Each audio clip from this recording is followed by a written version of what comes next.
시청자 여러분 안녕하십니까. 오늘 강동원 TV와 EY TV가 공동으로 두 분을 모시고 함께 토론의 시간을 갖도록 하겠습니다. 이제 대선이 불과 12월도 남지 않은 시점인데요. 이 두 분은 아주 특별한 또 이력을 가지고 있습니다.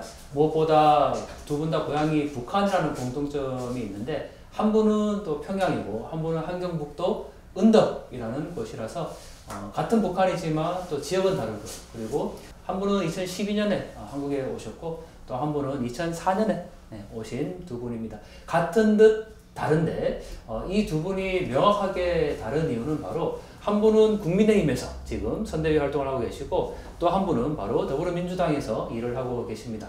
자, 그래서 저희가 아주 특별하게 이 두 분을 모시고 대선에 대한 이야기, 그리고 무엇보다 청년 정치를 지금 표방하고 계시기 때문에 앞으로 탈북민들에 대한 정책, 무엇보다 또 남북한 통합을 위해서 어떤 일을 해야 되는지, 그리고 청년 정치로서 어떤 역할을 해야 되는지, 이런 구체적인 이야기들을 함께 좀 나눠보겠습니다. 좌석이 마치 창과 방패처럼 이렇게 두 분이 떨어져 있는데 기존의 정치인들이 막 싸우고 그런 모습들, 아마 우리 많은 시청자분들이 이제는 신문이 나 있을 텐데 그런 것보다는 정말 청년들로서 새롭게 정치를 하겠다라는 그 길을 가고 계시는 분들이니까 오늘 토론 한번 기대를 해보겠습니다. 먼저 시작하기 전에 두 분에 대해서 제가 직접 소개를 드리기보다는 우리 본인들께 소개를 좀 드려보도록 하겠습니다. 우리 먼저 국민의힘 내일을 생각하는 청년위원회 위원으로 되어 있으신 우리 김근영 위원님께 소개 부탁드리겠습니다.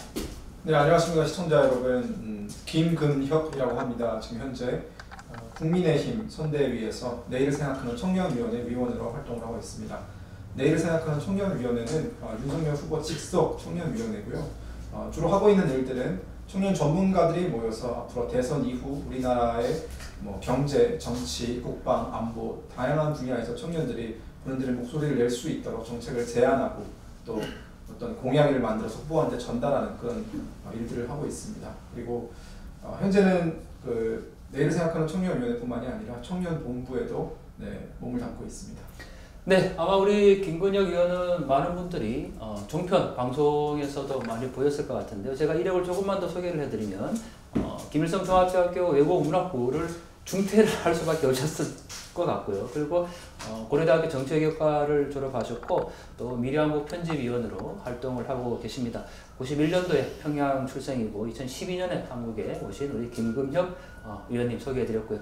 자, 반대로 우리 조경일 위원님 본인 소개 부탁드리겠습니다. 네, 시청자 여러분 안녕하십니까. 조경일입니다.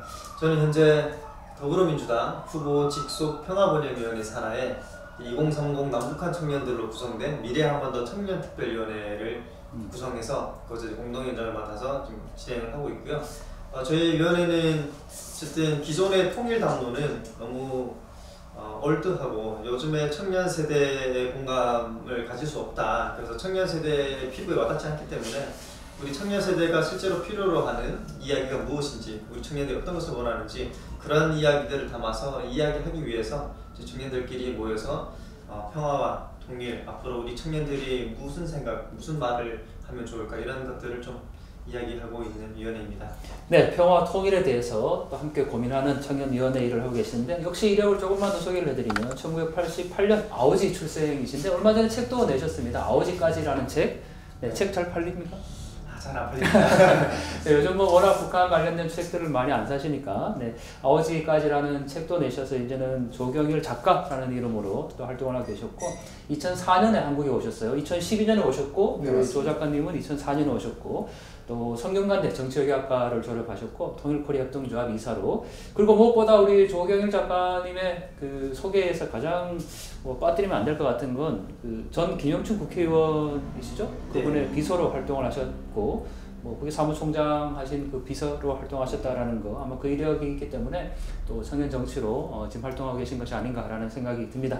자, 두 분의 이 화려한 이력만큼이나 오늘 열띤 토론과 또 무엇보다 생산적인 대안도 같이 제시해주면 좋을 것 같고, 또 우리가 이렇게 창과 방패처럼 서로 이렇게 마주하고 있지만 이게 어떤 대립하고 논쟁하고 싸우는 자리라기보다는 뭔가 이렇게 하나로 좀 통합할 수 있는 그런 자리면 좋겠다라는 말씀을 드리고 싶고, 저희가 미리 하나 공지를 드리면요, 오늘 이 자리는 아주 우연히 정말 마련이 된 자리입니다. 근데 가장 중요한 거는 이 두 분께 어떠한 경우에라도 오늘 어떤 이야기를 할 것이라는 질문지를 전혀 드리지 않았다라는 겁니다. 이 질문지는 지금 여기 안에만 들어있고 뭐 대북 정책과 통일 정책에 대해서 그냥 이야기를 나눠보자라는 정도만 말씀을 드렸지 구체적으로 어떤 질문을 할 것인가에 대해서는 전혀 사전에 논의가 없었다라는 점 미리 말씀을 드립니다. 이 말씀을 드리는 건 두 분이 정말 청년 정치를 표방했고 앞으로 대한민국을 이끌어갈 청년들로서 또 두 분의 자질을 한번 우리가 이 자리에서 검증해본다 이런 의미도 있을 것 같습니다. 자, 좋습니다. 그러면 본격적으로 한번 토론을 시작해 볼 텐데요. 어쨌든 두 분이 지금 국민의힘과 더불어민주당 양쪽에 뭐 우리가 양당 정치가 꼭 대입은 아니지만 양쪽에 계시니까 오늘은 논쟁을 할 수밖에 없어요. 그렇죠? 네, 맞습니다. 그래서 논쟁을 하시기 전에 서로에 대한 칭찬 한마디씩 하고 가면 좋을 것 같습니다. 네, 아마 서로 활동하시는 거 다 알고 계시니까 우리 이번엔 먼저 순서를 우리 종영일 작가님께 드릴 테니까 네, 우리 김금혁 의원에 대한 칭찬 한번 해주시죠. 네. 그 김금혁 의원은 유튜브도 하고 있어서 사실 셀럽이거든요. 제가 유심히 지켜보고 있고 정말 말도 잘하고 똑똑하다 해서 따라 배우고 싶다 이런 생각들 평소 하고 있었어요. 근데 특별히 또 이번 선거에 마침 선거 국민의힘의 청년위원으로 나와서 기존 우리 기성세대와는 또 다른 청년의 이야기를 하는 게 저는 너무 인상적이라고 생각하고요. 어쨌든 탈북민 사회에서도 세대 교체가 일어날 시점이 됐는데 마침 지금 그 시점이 아닌가라는 생각이 들어서 굉장히 응원을 하고 있어요. 네, 칭찬 속에 또 굉장히 뼈대 있는 말씀을 주셨는데 탈북민 사회 세대 교체 이런 표현도 주셨는데 좋습니다. 그동안에 또 셀럽이라는 표현도 해주셨고 네, 좋습니다. 아주 훈훈한 분위기인데 역시 우리 조교 작가님에 대해서 칭찬 한번 해주시겠습니까? 탈북민 사회 세대 교체 적극적으로 동의하는 바이고요. 네. 굉장히 야망 있으십니다. 네. 이제 저는 그렇게 생각을 했어요. 그 페이스북에 이제 그 정확한 이름이 뭐였죠, 위원회가?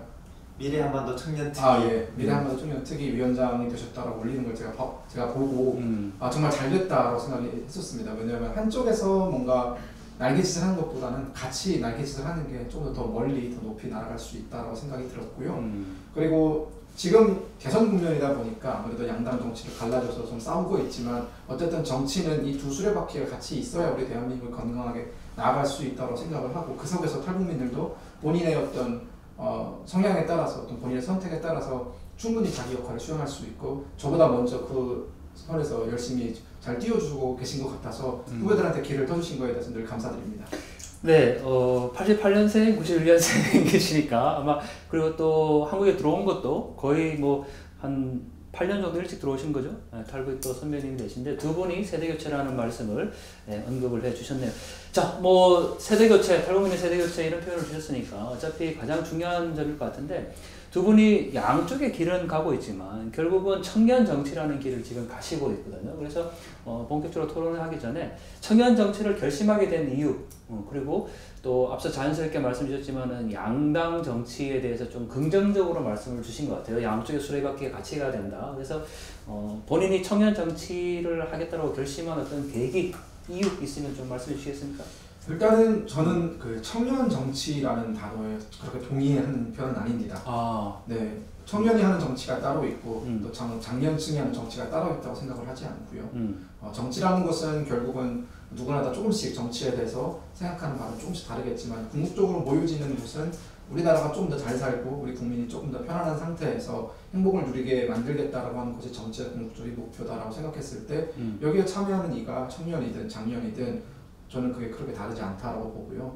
하지만 그 청년이기 때문에 기대하는 어떤 특별한 역할이 또 있지 않을까요? 저는 이번 대선 국면 이번에 시작된 게 아니라 어떻게 보면은 4.15 총선 이후에 이제 우리가 작년에 서울시장 보궐선거를 치르지 않았습니까? 네. 서울시장 보궐선거에서 두드러지게 나타난 것들이 2030 세대의 약진이라고 볼 수 있는데 이것은 청년 정치가 어떻게 새롭게 대두했다라고 보는 시각도 있겠지만 제 개인적인 판단은 어찌 보면은 이것도 정치 교체의 하나의 신호탄이다라고 봅니다. 그래서 박근혜 대통령 어떻게 보면 산업화 세대를 대표했던 박근혜 대통령의 퇴진 이후에 민주화 운동을 이끌었던 운동권 세력들이 정권을 잡았고 그들이 이제 어느 정도 본인들의 소임을 다하고 물러갈 때가 되니까 한국 정치의 새로운 패러다임이 필요한 시기고 그 패러다임을 이끌어 나갈 사람들이 바로 2030 세대가 MZ 세대다.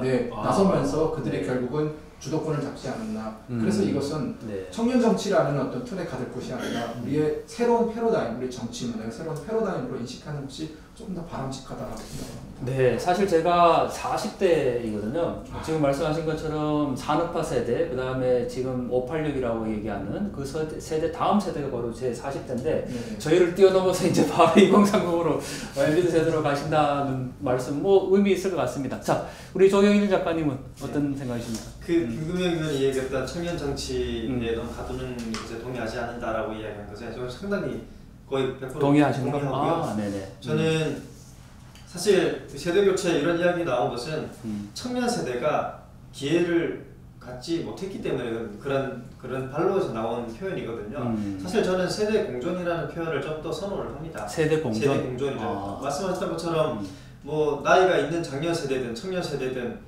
좀 더 나은 사회를 만들겠다고 하는데 거기에 무슨 세대가 있겠냐는 거죠. 함께 공존해서 만들어가는 거죠. 하지만 이 세대 교체라고는 이런 표현이 나온 이유는 지금 대한민국 사회에서 청년 세대가 어떤 사회적으로 그런 위치에 진입할 수 있는 그 장벽에 막혀있기 때문에 청년들의 위기가 있다 보니까 청년들이 거기에서 저항감에서 나온 게 세대 교체라는 거죠. 그런 면에서 보면 저는 제도적인 문제도 상당히 크다는 거죠. 그래서 어쨌든 청년들에게 기회를 많이 가질 수 있도록 제도를 개선해야 돼요. 그것이 뭐 현재 양당제가 문제 있다면 그것을 뭐 다당제로 바꾸든지 아니면 어떤 제도를 바꾸든지 해서 어쨌든 청년들에게 많은 기회를 줄 수 있도록 만들어야 한다는 그 점에서는 이 세대교체라는 이런 운동 같은 것이 어느 정도의 그 유효한 시간을 가지고 운동이 필요하다라는 생각을 좀 갖고 있습니다. 그런 면에서 저도 좀 동참하고 있는 격이고요. 그러시군요.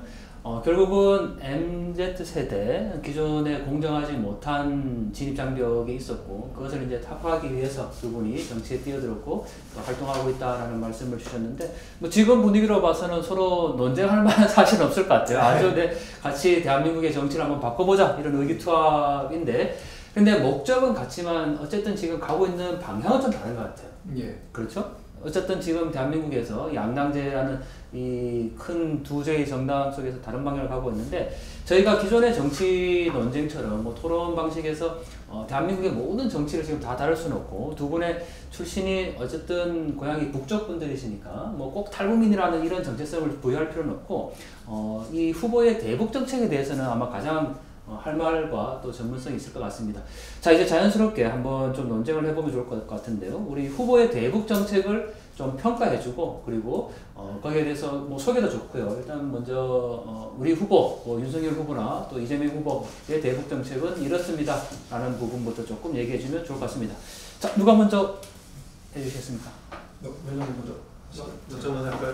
네. 일단은 제가 여당이시니까. 네네. 여당 프리면 이렇게 좋네요. 네. 일단은 이재명 후보 또 민주당의 현재 대북 정책은 지금 실용적 외교, 실용 외교라고 표현을 할 수가 있고요. 그러니까 국익 중심 실용 외교다라는 게 표현이 될 수 있는 거고요. 어쨌든 가장 확실한 것은 확실한 안보는 평화다라는 그 전제를 가지고 접근을 하는 거고요. 어쨌든 싸워서 이길 게 아니라 아예 싸우지 않고 이기는 게 진짜 승리다 이런 뭐 결과도 있지 않겠습니까? 그것처럼 어쨌든 전쟁보다는 평화를 만들어가는 것이 민주당의 어쨌든 큰 틀의 대북 정책이라는 말씀을 좀 드리고요. 그 안에서 뭐 어떤 뭐 세부적인 정책을 어떻게 조율해 나가든지 그런 기조 안에서 앞으로 만들어 나갈 거다 이런 이야기를 좀 드릴 수 있겠습니다. 네, 아마 이 부분에 대해서는 우리 김국 의원님도 함께 논쟁할 수 있을 것 같은데 일단 뭐 이 더불어민주당의 대북 정책에 대한 논쟁보다는 네, 우선 국민의힘 대북 정책 한번 좀 소개해 주시면 좋겠습니다. 윤석열 후보 그리고 국민의힘의 안보 정책은 한마디로 말하면 든든한 국방력, 든든한 안보에 기초한 어떤 북한과의 어떤 예전에 우리가 많이 어떻게 보면은 조금 불정적이었고 지나치게 저자세였던 그 대북 외교를 다시 정상으로 되돌리겠다라는 것이 기본적인 어떤 하나의 모토라고 볼 수 있습니다. 굉장히 심플하죠.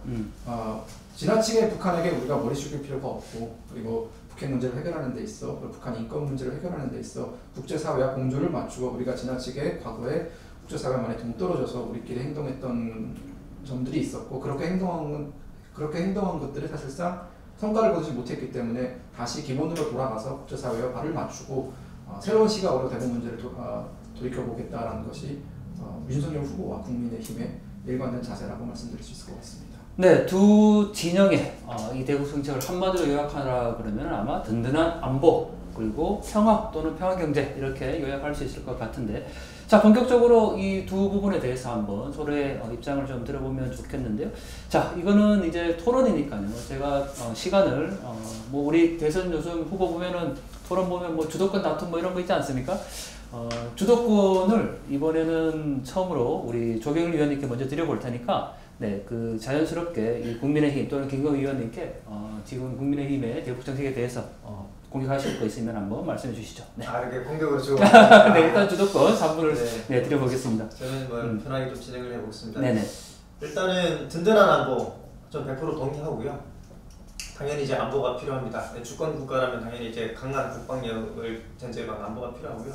그래서 저는 우리 다시 한번 생각해 볼 필요가 있다 이거고요. 저는 지금 대한민국이 굉장히 자랑스럽습니다. 지금 대한민국 세계 6위 국방력을 갖고 있거든요. 1년 국방비로도 지금 58조 가량이 되고, 뭐 무기 체계도 상당히 선진화됐고, 그래서 우리는 내노라 하는 굉장히 강한 국방력이 있습니다. 뭐 무기도 수출을 하고 있고, 반면에 북한을 좀 비교해 보면 북한은 국방비가 한 1조 한 3,900, 한 1조 4천밖에 안 됩니다. 우리 대한민국은 북한의 한 45배 정도 가까이 되고요. 그런데 아직도 우리가 안보, 든든한 국방력 힘을 키워야만 평화를 유지할 수 있다라고 이야기하는 것은 저는 좀 의문이 듭니다. 도대체 우리가 얼마나 힘을 더 가져야, 얼마나 국방비에 더 투자를 해야 대체 힘을 가질 수 있고 평화를 지키겠다는 건지, 저는 그래서 이건 국방력의 문제가 아니겠구나, 이건 정치력의 문제겠구나 라는 생각이 좀 들었습니다. 그래서 그런 부분에 있어서 왜 자꾸 이렇게 힘으로 평화를 지킬 수 있다라고 얘기를 하는지, 그 기본적인 맥락 자체는 동의를 하지만 우리 한국 정치 상황에서 또 우리가 지정학적 리스크가 있지 않습니까? 이런 상황에서 그 국방력, 든든한 안보만 이야기하는 것이 우리 대한민국의 현재 위치를 봤을 때 충분히 우리는 강한데, 그런 것들이 조금 이제 궁금했던 부분이 있네요. 네, 한 1분 30초 정도 네, 사용을 해주셨는데, 뭐 주도권은 있으니까 뭐 질문을 주셔도 좋고요, 아니면 네. 그냥 넘기셔도 좋고. 네. 질문을 주셨으면 네, 질문을 든든한 안보라는 것은 사실상 우리가 어떤 국방비의 증액이나 혹은 뭐 첨단 무기의 도입 이것만 가지고 우리가 안보를 논할 수는 없다고 생각을 하고, 말씀하신 대로 우리가 문재인 정부 들어서 제가 늘 문재인 정부 칭찬할 때 이거 가장 먼저 칭찬하거든요. 이거 국방비 증액 정말 잘한 일이다. 그리고 첨단 무기 F-35A 도입한 거 정말 잘한 일이다라고 늘 칭찬을 합니다. 하지만 이 든든한 안보라는 것은 비단 이런 무기 체계와 혹은 비단 국방비 증액 거기에 더해서 절대로 빠질 수 없는 것이 저는 한미 동맹이다라고 생각을 합니다. 자, 우리가 문재인 정부 5년의 어떤 그 한미 동맹의 변천사를 돌이켜 봤을 때 마음에 손으로 생각을 해보면은 이 한미 동맹이 정말 위태로웠던 적이 한두 번이 아니었거든요. 그리고 지금 뭐 현 우크라이나 사태에서 볼 수 있듯이 어떤 한국과 미국 간의 공조가 제대로 이루어지지 않고 있고, 미국이 요구하고 있는 혹은 국제사회가 요구하고 있는 여러 가지 어떤 그런 자유민주주의 국가로서 당연히 동참해야 되는 움직임에 한국은 늘 한 발 뒤처지고 있고 혹은 거부하고 있고, 이런 모습을 보이면서 한미 간의 공조가 균열이 가고 있고, 이러한 균열이 가져오는 어떤 안보의 공백이 참으로 크다라고 생각이 듭니다. 예컨대 우리가 아무리 58조의 국방비를 쓰고 우리가 아무리 재래식 무기를 많이 가지고 있으면 뭐합니까? 북한은 그 모든 것들을 상쇄할 수 있는 단 한 발의 핵무기가 있고, 그 단 한 발의 핵무기면 그 모든 것들을 상쇄할 수 있고, 또 아시겠지만 여전히 다량의 핵탄두 그리고 또 핵탄두를 소용하기 위해서 다양한 방법으로 핵무기를 사용하기 위해서 지금 개발을 하고 있지 않습니까? 그렇기 때문에 핵을 가지고 있는 북한 앞에서 우리가 가지고 있는 재래식 전력으로는 도저히 상대가 안 되고, 그렇기에 북한의 핵을 억제시켜줄 수 있는 한미동맹이 무엇보다 중요하다. 하지만 민주당 정권에서 그 한미동맹은 상당히 약화되었다.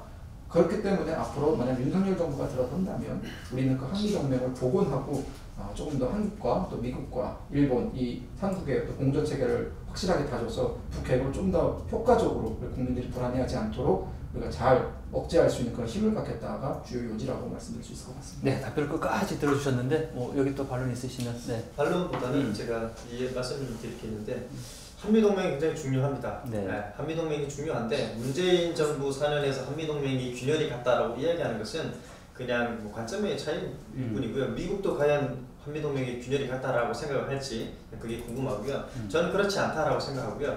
이 한미동맹은 어쨌든 두 주권국가의 동맹이기 때문에 두 주권국가는 서로 의견 차이는 있을 수 있습니다. 뭐 완전히 뭐 형과 아우가 아닌 이상은 뭐 의견 차이는 있을 수 있지 않겠습니까? 전략 차원에서 있을 수 있고 그런 부분에서 당연히 대화하다 보면은 뭐 차이가 있을 수 있는 건데 어쨌든 문재인 정부에서 뭐 북미 정상회담이 2차례 있었고 또 한미 정상회담도 있었고 또 어쨌든 종전선언을 비롯한 여러 물밑 협상 등등 있는 것들 이런 것들을 봐서는 한미 동맹이 그렇게 균열이 같다라고 얘기하는 것은 조금 조심스럽다라는 생각이 들고요. 그리고 북한이 핵이 있지 않습니까? 굉장히 비대칭 전략이 맞습니다. 그런데 핵은 공격용이 아니라는 생각을 저는 하고 있고요. 만약에 공격용이라 칩시다. 그러면 뭐 우리가 비대칭이든 비대칭이 아니든 그냥 다 죽는 겁니다. 그런 것들을 전제로 하고 이야기하는 것은 조금 생산적인 대화가 되지 않을 것 같고 어쨌든 저는 민주당 정부에서 한미동맹을 중시하지 않았다라고 하는 건데 사실 그렇지 않습니다. 민주당도 사실은 굉장히 친미적으로 많이 갔기 때문에 그동안 뭐 중국에 있어서도 뭐 소홀했다 이런 이야기 나오는 것이고요. 자세히 또 모든 이런 조각들을 자세히 쪼개보면은 민주당도 상당히 이제 미국 중심에서 외교나 뭐 동맹이라든가 뭐 이런 군 부분에 있어서 상당히 많이 치중을 했다라는 말씀을 좀 드립니다. 네, 자, 이 주장에 대해서, 그러니까 현 문재인 정부 시기에 뭐 친중, 친미 이런 표현 중에서 많은 분들이 비판이 이제 친중으로 갔다 이런 비판들이 있는데 우리 조 의원님께서는 그거 아니다, 한미동맹 균열 전혀 없었다 이런 주장하셨는데 이거 어떻게 생각하십니까?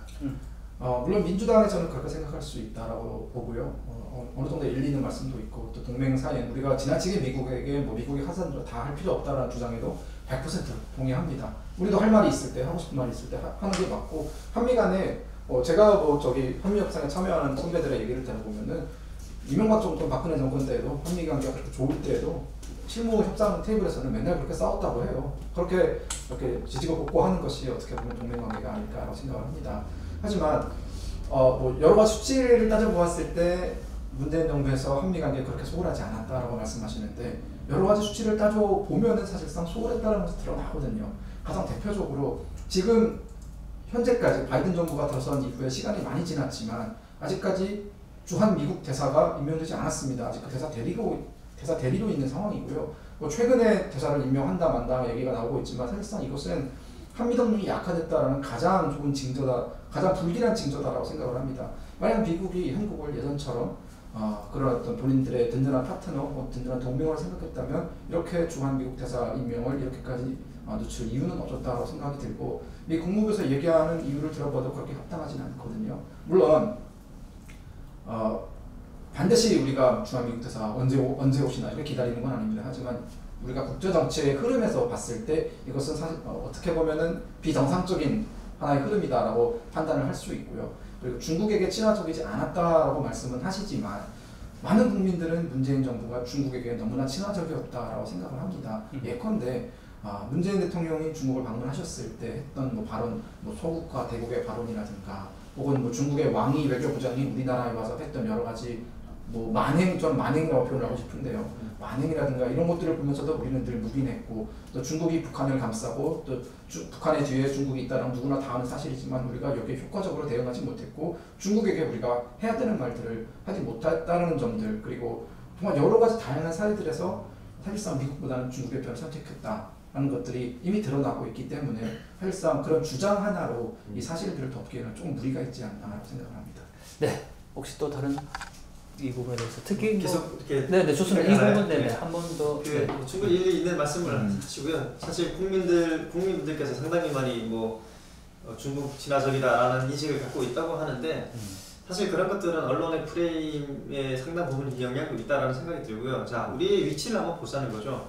우리가 지금 이렇게 선진국에 벌써 진입을 했고요. 우리는 어쨌든 자유시장 경제에서 우리는 무역으로 살아가는 국가인데 무역 의존도가 됐든 무역 거래량이 됐든 이런 것들을 전체를 봤을 때 어쨌든 중국은 우리 가장 가까이 있습니다. 그리고 우리는 중국과 상시적으로 평화적으로 거래를 하고 있고요.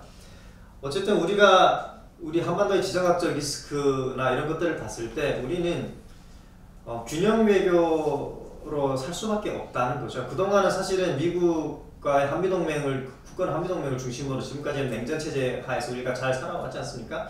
어쨌든 냉전이라는 것은 어느 정도 붕괴가 됐고 다시 또 뭐 신냉전이 온다 이런 이야기들이 있긴 하지만 어쨌든 냉전이 지나가든 안 지나가든 한미동맹은 앞으로도 지속될 것이고요. 저는 그렇게 지속돼야 된다고 생각하고 우리가 그렇다고 해서 중국과 한미동맹에 수준하는 걸 할 수는 없지 않겠습니까? 어쨌든 우리는 미국과 함께하는 게 맞고요.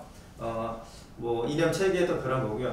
그렇지만 우리는 군사적인 그런 안보만 우리가 중요시할 게 아니지 않습니까? 뭐 경제가 있고 사회가 있고 문화가 있고 모든 영역에서 국가는 어느 정도 균형적으로 우리가 이제는 균형 외교를 할 수 있는 그런 우리가 위치가 됐다. 우리는 그만큼의 능력도 있다. 이런 것들을 좀 봐줬으면 좋겠다는 거고요. 그런 의미에서 민주당 정부에서 이야기하는 뭐 그렇다고 친중도 아니고 그렇다고 뭐 반미도 아니라는 거죠.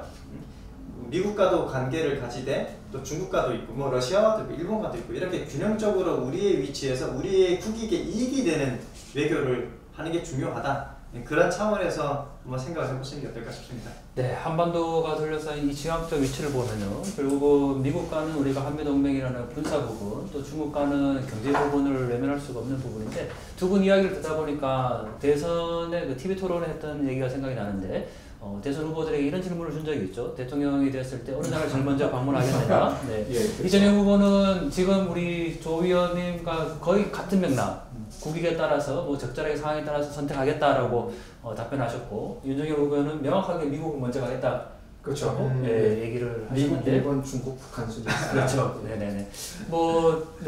명확하게 어떤 미국이라는 걸 먼저 말씀을 주셨었고, 예. 또 이재명 후보는 뭐 상황에 따라서 이렇게 하시겠다 이렇게 이제 말씀을 주셨는데, 자, 두 분 다 그 한반도의 균형 외교에 대해서는 동의를 하시나요? 그 균형 외교 질문이 나왔기 때문에 네. 아까 드린 어떤 말씀을 제가 좀 받아서 네네네. 말씀드린다면은 저는 동의합니다. 중국이 우리 무역에서 차지하는 비중이 상당히 크기 때문에 중국과의 관계도 소홀히 여기서는 안 된다는 점에는 100% 동의해요. 여기에 동의하지 않는 사람은 저는 없을 거라고 봅니다. 그렇지만 저는 균형 있는 외교도 중요하지만 원칙이 있는 외교도 상당히 중요하다고 생각을 합니다. 우리가 중국과의 외교에서 어떠한 원칙을 가져야 하느냐, 우리가 어떠한 자세와 입장을 가져야 하느냐가 상당히 중요한 시기가 오고 있다고 말씀을 드리고 싶고요.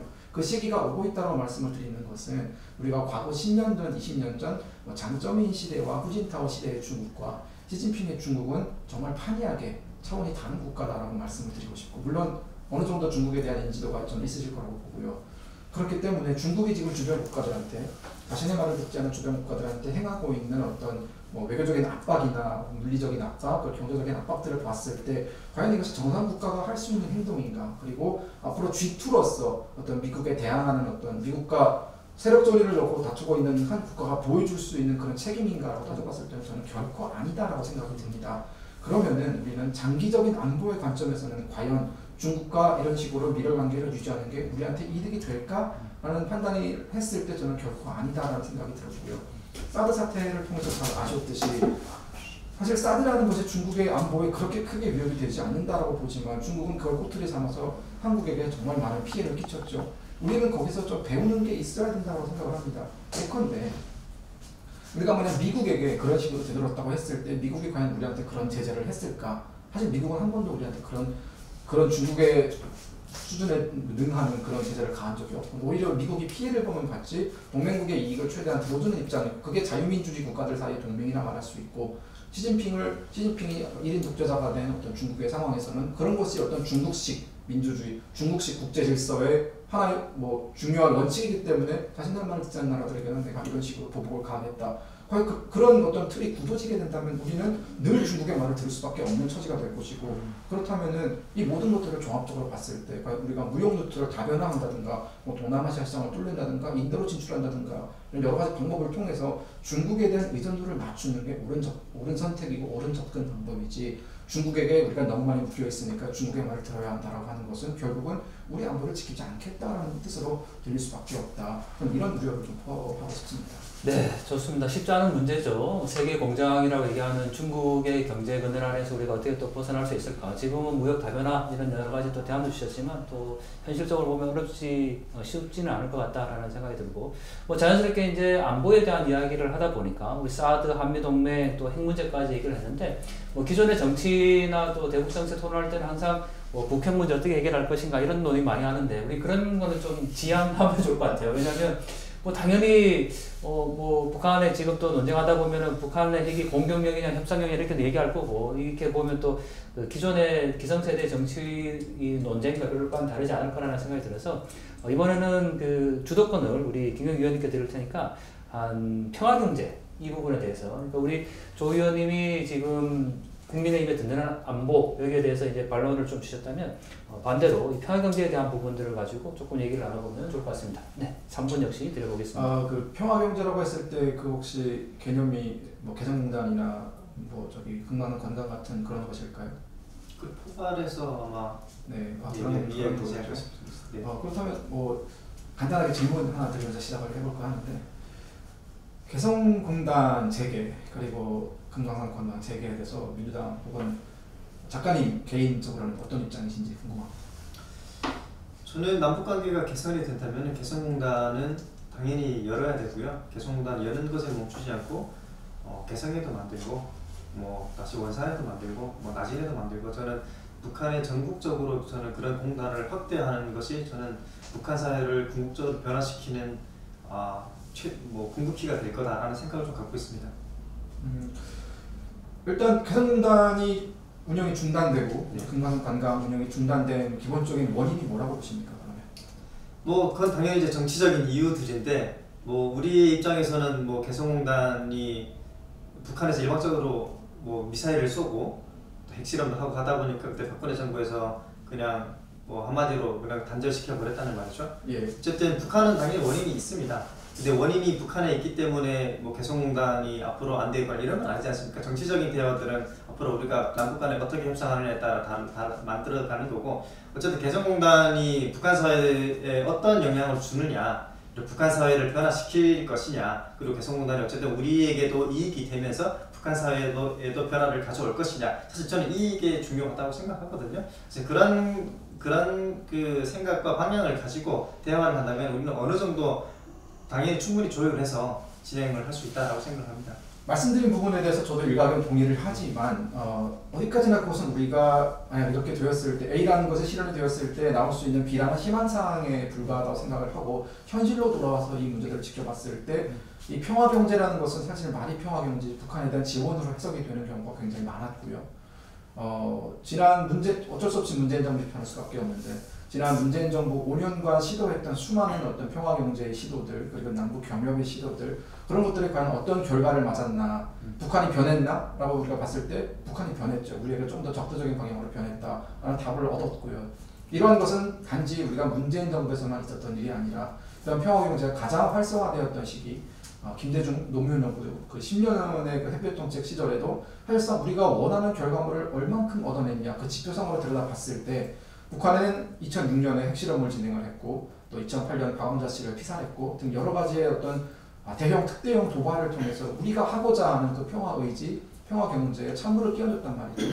그렇기 때문에 아까 말씀하신 것처럼 이건 정치적인 이유이기 때문에 해결할 수 있다라고 저는 그렇게 넘어가는 것에 대해서 조금은 의아한 부분이 있는데 왜냐하면 북한이 원인 제공을 했고 그리고 북한이 여전히 변하지 않고 있고 북한이 한국을 향해서 우리가 원하는 대로 움직여지지 않고 있는데 과연 우리가 예전에도 한번 해봤고 이번에도 해봤는데도 비슷한 결과였는데 또 그것을 한다라고 했을 때 과연 이것을 납득할 만한 국민이 얼마나 있을까? 네, 좋습니다. 3분의 주도권의 시간은 정확히 다 사용하셨기 때문에 뭐 이 토론 그냥 자연스럽게 이어가 보겠습니다. 네. 저도 사실 궁금한 게 있습니다. 도대체 우리가 개성공단 하나 하면서 또 금강산관 하나 하면서 북한 정권이 얼마나 바뀌기를 원하는지 그것도 사실 우리는 wishful thinking이다 희망사항이라는 거죠. 예. 북한 정권만 바라보는 그 경향이 있습니다. 우리는. 근데 잘 가만히 생각해 보십시오. 북한에서 오셨고 우리 다 북한에 왔기 때문에 북한의 그 체제 속성을 잘 알지 않습니까? 북한 정권은 잘 안 바뀝니다. 예. 잘 바뀌는 날은 그 북한이 아마 사라지겠죠. 자, 그러면은 개성공단을 했을 때, 금강산 관광을 했을 때 북한이 바뀐 게 뭐냐? 결국 미사일밖에 없냐라고 얘기를 하는데 그렇게 보기 때문에 그런 건데 단편적인 부분이고요. 자, 예를 들어 개성공단에서 보면은 거기에 뭐 북한 정권만 들어와 있습니까? 사실 노동자들이 들어와 있습니다. 예, 이 변화라는 것은 한 가지 루트를 통해서만 변하지 않는다는 거죠. 사람들은 만나면서 변하게 되는 거고요. 대화하면서, 교류하면서, 그리고 개성공단을 통해서 북한 노동자들이 실제 가져가는 이익도 상당히 많고요. 그런 것들은 북한 노동자들의 입장에서는 그 변합니다. 근본적인 변화죠. 정부가 챙겨주지 않는 걸 어쨌든 노동을 통해서, 노동의 대가를 통해서 이익 같은 걸 받기 때문에 그건 어느 정도 우리가 변화라고 볼 수가 있고요. 그렇게 하면 외부로부터 접촉하는 것은 당연히 새로운 것들을 알게 되고 또 경영이나 이런 것들을 배울 수도 있고요. 이런 미시적인 것들도 상당히 많습니다. 그래서 북한을 변화시키는 방법을 북한 정권이 여전히 살아있기 때문에 아직도 미사일 쏘기 때문에 북한은 바뀐 게 없다라고 이야기한다면 그거는 정권만 바라보기 때문인 거죠. 북한 사회는 엄청 바뀌었습니다. 지금 정권은 뭐 당연히 3대 세습으로 갈 거고 뭐 4대까지 갈지는 모르겠지만 여전히 견고하게 있어요. 앞으로도 견고하게 될 것 같고요. 하지만 북한 사회는 우리가 뭐 수치로 논할 수 없을 만큼 변화라는 것은 그렇게 가파르게 바뀌고 있다는 거죠. 그런 걸 봤을 때 우리가 개성공단이든 금강산관광이 되든 앞으로 남북관계가 열렸을 때 우리가 어떤 다양한 층위에서 뭐 학술 교류든 뭐 스포츠든 다양한 교류에서 가능성을 열어간다면은 우리는 북한 체제 정권은 천천히 바뀌겠지만 북한 사회는 우리가 원하는 대로 상당히 많이 근접해 올 거다라는 그런 생각을 좀 갖고 있습니다. 북한 정권만 보지 말고 개성공단이나 금강산관광을 통해서 북한 사회 변화를 봐야 된다 이런 주장이신 거죠. 그렇죠. 자, 이 주장에 대해서는 동의합니다. 네. 북한 사람들이 변하고 있다는 것은 결국은 저희 두 사람이 살아온 인생을 돌아봐도 사실상 1990년대 북한과 지금은 많이 바뀌었다. 충분히 동의하는 바고요. 하지만 동의하십니까? 동의하죠. 네. 하지만 정책이라는 것은 결국은 예산의 집행을 의미합니다. 그 예산이라는 것은 결국은 국가가 사용하는 예산이고 국민의 세금이죠. 국민 입장에서는 자신이 낸 세금이 어떤 정책에 어떻게 쓰였는지를 알고 싶어하고 그 정책이 어떤 결과물을 가져왔는지에 대해서 상당히 궁금해합니다. 정말 많은 세금을 투입해서 우리가 개성공단을 열었고 또 금강산관광도 재개했고 금강산관광도 열었었고 또 다양한 남북 교류의 시도들이 있었지만 지난 10년 동안 우리가 국민들이 납득할 수 있는 변화, 그러니까 이거는 사실은 어떻게 보면은 북한 전문가들 혹은 북한에 대한 어떤 인사이트가 상당히 뛰어난 사람들에게나 국한되는 얘기지 정책을 수행하는, 정책을 집행하는 그리고 국민들을 우리가 설득하기에는 상당히 부족한 변화였다라고 저는 말씀드리고 싶고 가장 대표적인 예시가 결국 남북공단에 있었던 남북개성공단 연락사무소가 폭파가 됐죠. 그 개성공단 연락사무소를 열 때 당시도 뭔가 상당히 기대감이 들떴었고 당장 북한과 남한 사이에 어떤 대화가 지속적으로 이루어질 것 같았지만 결국은 그것이 2년도 채우지 못하고 폭파가 됐단 말입니다. 그 건물을 짓는 데 들어간 세금이 수백억이에요. 그러면 그 세금을 낸 국민들은 의아해할 수밖에 없고 국민들은 질문을 던질 수밖에 없습니다. 내가 낸 세금 다 어디 갔냐? 그럼 당신들이 하겠다는 정책? 그 결과물이 무엇이냐? 계속 도돌이표의 결과물만 가져오면서 밖에서 변화가 일어나고 있다고 얘기하면은 사람들은 그 사람들이 말하는 변화와 그리고 정책의 결과물이 보여진 현실 사이에서 괴리감이 생길 수밖에 없고 이 괴리감이 결국은 국민을 설득하지 못할 것이다 라고 말씀을 드리고 싶습니다.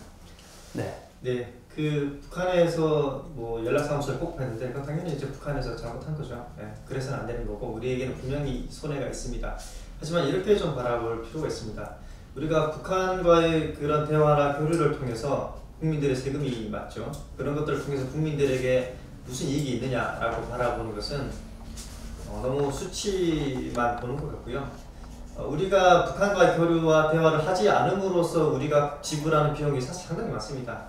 왜냐하면 상시 위기를 우리가 안고 살아가기 때문에 우리는 국가라는 것은 경제적인 이익을 국민들에게 안겨주는 것도 중요하지만 어쨌든 안보를 지켜야 되기 때문에 국민들이 안보의 위협, 그다음 전쟁 위기의 그런 위기를 해소하는 것으로도 그것도 이제 국가가 할 역할입니다. 당연히 그런 차원에서 남북관계 지속적인 대화가 있는 거고요. 그래서 개성공단이 됐든 금강산관광이 됐든 이런 것들이 열리게 된다면은 남북관계는 위기가 굉장히 해소됐다는 것으로 볼 수 있거든요. 그러면 국민들은 평소에 우리가 내면에 갖고 있는 그런 위기 의식들 이런 것들은 상쇄되기 때문에 그것만으로 사실 국민들에게는 이익이거든요. 우리 국가에게 이익이고 우리 공동체에게도 사실 이익입니다. 그런 차원에서 좀 접근을 하면 좋겠다는 거고요. 그리고 개성공단이나 금강산 이런 그 교류했던 것들이 북한을 지원한 거다라고만 이야기하는 것은 조금 너무 좀 왜곡된 시선이 아닌가라는 생각이 들고요. 우리가 거기에 손해만 보는 건 아닙니다. 뭐 우리가 조금 더 지원을 했을 수도 있죠. 뭐 건설 자재라든가 뭐 추가 비용이라든가 이런 것들은 뭐 전기라든가 이런 것들은 해줬을 수도 있는데 그 정도 우리 할 수 있습니다. 그 정도까지 우리가 하지 않으면서 우리가 남북관계 개선을 바라는 것은 누가 그거 하겠습니까? 어째 우리는 그 정도 충분히 커버할 수 있다는 생각이 들고요. 그렇다고 우리가 엄청 뭐 국민들의 등골을 빼서 우리가 뭐 거기다 퍼본 거 아니지 않습니까? 우리 충분히 가능한 등골을 빼서 퍼보지 않았다는 그 말씀에 동의할 수가 없는 게 문재인 정부 들어서 세금이 정말 많이 들었습니다. 박근혜 정부 때보다 문재인 정부 들어서 약 120조 가까운 세금이 늘었고요. 무슨 세금이 늘었다? 전체적인 네. 세수가 예. 그렇게 늘어났죠. 그건 국민들의 등골입니다. 그것은 사실상. 근데요. 조금만 더 말씀을 드리겠습니다. 그리고 자, 이 문제는 사실상 남북 간의 문제이기도 하지만 어떤 국제사회의 시선에서 볼 필요도 있습니다. 북한이 지속적으로 도발을 계속하고 있고 미사일 개발을 하고 있고 북핵 무기가 사라지지 않고 있고 또 잘 아시겠지만 북한 인권 문제가 상당히 심각하고 이런 것들을 바라보는 국제사회의 시선은 우리 정부가 바라보는 시선과 사뭇 다르단 말이죠. 아까 소두에 말씀하셨지만 저희가 선진국이라고 하셨는데 선진국이라고 칭하려면은 저는 국제사회의 규범과 룰 그리고 책임까지도 다 할 수 있어야 선진국이다라고 말할 수 있다라고 저는 생각을 합니다.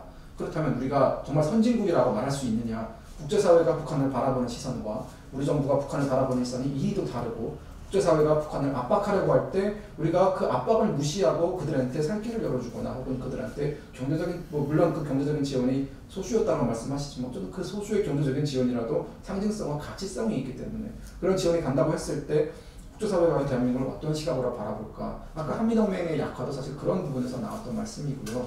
그래서 자 그리고 아까 분담 비용 말씀하셨는데 자, 우리 거기까지 가기 전에 우리 발언을 좀 들어보고 가겠습니다. 알겠습니다. 아까 세금 이야기를 하셨는데 세금 많이 올라갔습니다. 이번에 기재부에서 뭐 세금 계산 착오도 있었듯이 굉장히 예상보다 많은 세수가 있었는데 그것과 남북관계는 상관이 없습니다. 남북관계 당연히 상관없고 이번에 문재인 정부 세금이 올라간 게 뭐 북한을 뭐 퍼주려고 세금 올린 거 아니지 않습니까? 아 그건 그렇게 말씀하시면 안 되는 게 어떤 부분에서 통계 자료에서 예. 통일부가 집행한 예산만 봐도 예. 박근혜 정부 때 집행한 통일부 예산보다 지금 이인영 통일부 장관이 예. 들어서고 나서 집행한 통일부 예산은 예. 3배 가까이 많습니다. 그거랑 지금 우리 국민 전체적으로 세금이 올라간 것과 그렇게 등치시키는 것은 상당한 좀 왜곡이 아닌가라는 생각이 들고요. 아니요, 세금이 올라갔기 때문에 왜냐면 세금 예산이 올라갈 수 있는 거죠. 증세가 된 부분도 상당히 많이 있기 때문에 그렇게 전체적으로 된 거지. 뭐 북한과의 교류나 협력을 하기 위해서 세금이 많이 올라갔다 이야기하면 그건 국민들에게 조금 납득하기 어려운 좀 왜곡이 될 수도 있다는 생각이 좀 들고요. 그리고 우리 대한민국이 선진국이 맞습니다. 맞는데 뭐 모든 분야에서 선진국은 당연히 아닙니다. 뭐 인권 부분도 말씀하셨지만 당연히 그런 부분도 있고요. 그리고 특히 노동 분야에서는 당연히 우리가 아직 OECD 기준에 들어가지 못합니다. 어쨌든 우리가 명실상부하게 어떤 부분에서는 뭐 선진국 반열에 들어가긴 했지만 예를 들어 경제력이라든가 뭐 G5라든가 G7이라든가 이런 부분에 들어간 건 맞지만 어쨌든 해결할 부분은 상당히 많습니다. 그런 면에서는 앞으로 나가야 될 게 많고요. 그리고 뭐 아까 인권 얘기를 하셨죠? 인권은 조금 뒤로 갈까요? 네, 뒤로 갈 거죠. 네. 자, 논쟁이 조금 이제 뜨거워지는데 뭐 저희가 이 두 분이 정말 대선 후보라면 사실 그리고 더 많은 이야기를 또 나눌 수 있을 것 같고 무엇보다 이 금강산 관광 개성공단 재개 이 하나 이슈만 가지고도 저희가 뭐 몇 시간을 얘기해도 이 해결책을 찾기가 어려운 거니까 일단 요 건에 대해서는 상대방 후보의 대북 정책을 평가하면 100점 만점에 몇 점 줄 수 있는지 그걸 하고 정리하고 넘어가면 좋을 것 같습니다. 자, 국민의힘 윤석열 후보의 대북 정책을 평가하면 상대방 거요? 네네, 상대방 거. 거기서 뭐 당연히 100점이라고 얘기할 것 같고. 상대방 걸 평가하면요? 네, 100점 만점에 그냥 몇 점 정도? 네. 저는 좀 뭐 박하다고 생각할 수 있지만 저는 뭐 한 60점 주겠습니다. 아, 밖에서 60점. 자, 반대로 이재명 후보의 대북 정책을 100점 만점에. 역시 5점 드립니다. 제가 뭐가 됩니까? 자, 그러면 그러면 이유를 들어봐야 되겠죠? 간략하게 이유만. 네. 저는 기본적으로 그렇습니다. 어쨌든 대북 정책에는 여러 각 단위에서 다양한 정책들이 있을 건데 어쨌든 저는 전체적으로 우리가 국가가 나아가야 할 방향과 기조가 저는 중요하다고 생각합니다. 이제 비전이죠. 이런 것들을 봤을 때 어쨌든 윤석열 후보는 뭐 사드를 배치하겠다, 뭐 전제 타격 이야기도 나왔다. 이런 것들을 봤을 때 좀 우려스러운 것들이 있는 거죠. 왜냐면 국민들은 지금 70년이 넘도록 분단 트라우마를 사실 갖고 있습니다. 우리가 일상은 사실은 평화롭게 사는 것 같지만 우리는 미사일 한번 쏠 때마다 어떤 이슈가 있을 때마다 우리는 사실 불안하거든요. 그래서 이런 것들을 빨리 해소하는 것이 정치의 역할이고 지도자 역할이라는 거죠.